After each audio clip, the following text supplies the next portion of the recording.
बीते कुछ समय से गुपकार शब्द काफी चर्चा में है। ये चर्चा तेज तब और हो गई जब केंद्रीय गृह मंत्री अमित शाह ने गुपकार गठबंधन को गुपकार गैंग बताया।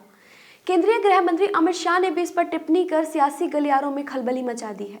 अब ऐसे में सवाल उठता है कि आखिर क्या है गुपकार घोषणा पत्र और इस बार इतना सियासी बवाल क्यों मचा। कौन है गुपकार गठबंधन में शामिल पार्टियां और क्या है इनका मकसद। नमस्कार, मैं हूं शाइना शर्मा और आप सब देख रहे हैं news number. Press the bell icon and never miss a video from newsnumber.com. 5 अगस्त 2019 को केंद्र की मोदी सरकार ने जम्मू कश्मीर से धारा 370 को हटा दिया था। 370 हटने के बाद कश्मीर के सभी राजनीतिक दलों के नेता एक साथ हो गए थे। केंद्र सरकार के इस कदम का विरोध हुआ। 370 हटने से ठीक एक दिन पहले यानी 4 अगस्त 2019 को श्रीनगर के गुपकार रोड पर स्थित फारूक अब्दुल्ला के घर पर बैठक हुई।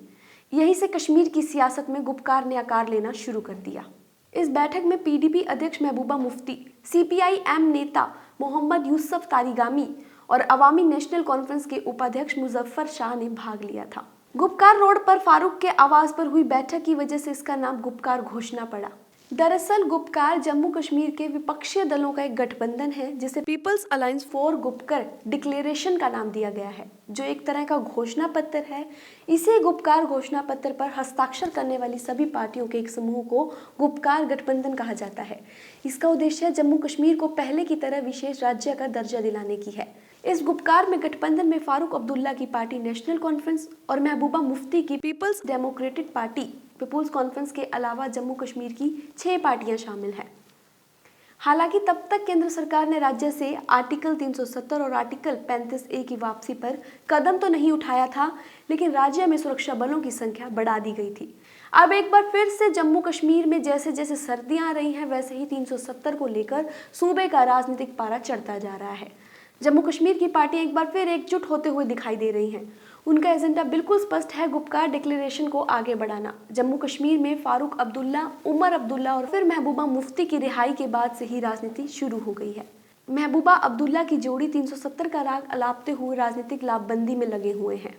22 अगस्त 2020 को फिर से 6 राजनीतिक दल National Conference, PDP, Congress, People's Conference, CPI और अवामी नेशनल कॉन्फ्रेंस ने फिर से गुपकार घोषणा पर 2 बार हस्ताक्षर किया। गुपकार घोषणा में आर्टिकल 370 और आर्टिकल 35A की वापसी की बात की गई है। साथ ही जम्मू कश्मीर के संविधान और इसके राज्य के दर्जे को बहाल करने की मांग की गई है। इसके साथ ही कहा गया है कि हमें राज्य का बंटवारा बिल्कुल नामंजूर है। हम सर्वसम्मति से यह दोहराते हैं कि हमारी एकता के बिना हमारा कुछ नहीं हो सकता।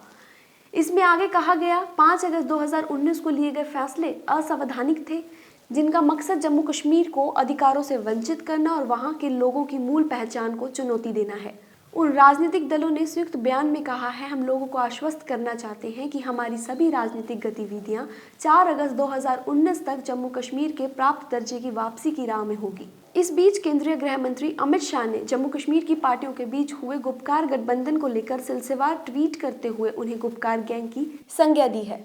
सिर्फ यही नहीं, उन्होंने इस गठबंधन में शामिल लोगों को एंटी नेशनल भी कहा है। इसी के बाद जम्मू कश्मीर के पूर्व मुख्यमंत्रियों महबूबा मुफ्ती और उमर अब्दुल्ला ने उन पर निशाना साधा है। महबूबा मुफ्ती ने अमित शाह के ट्वीट के जवाब में ट्वीट कर कहा कि भाजपा सत्ता की भूख के लिए चाहे कितने भी गठबंधन बना ले, लेकिन अगर हम किसी तरह एक संयुक्त फ्रंट बनाते हैं तो हम राजहित को चुनौती दे रहे हैं। महबूबा ने यह भी आरोप लगाया कि भाजपा हर दिन संविधान की धज्जियां उड़ाती है। वहीं उमर अब्दुल्ला ने इस पर कहा है कि अमित शाह जी, हम कोई गैंग नहीं है, बल्कि एक राजनीतिक गठबंधन है जो आपकी आशाओं के विरुद्ध चुनाव लड़ता रहा है और लड़ता रहेगा।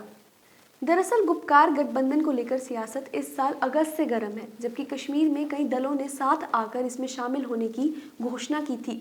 हालांकि कांग्रेस ने इसे लेकर अपना स्टैंड साफ नहीं किया था, लेकिन केंद्रीय गृह मंत्री अमित शाह के आरोपों के बाद कांग्रेस ने पहली बार 18 नवंबर को एक ट्वीट के माध्यम से अपनी स्थिति साफ की थी।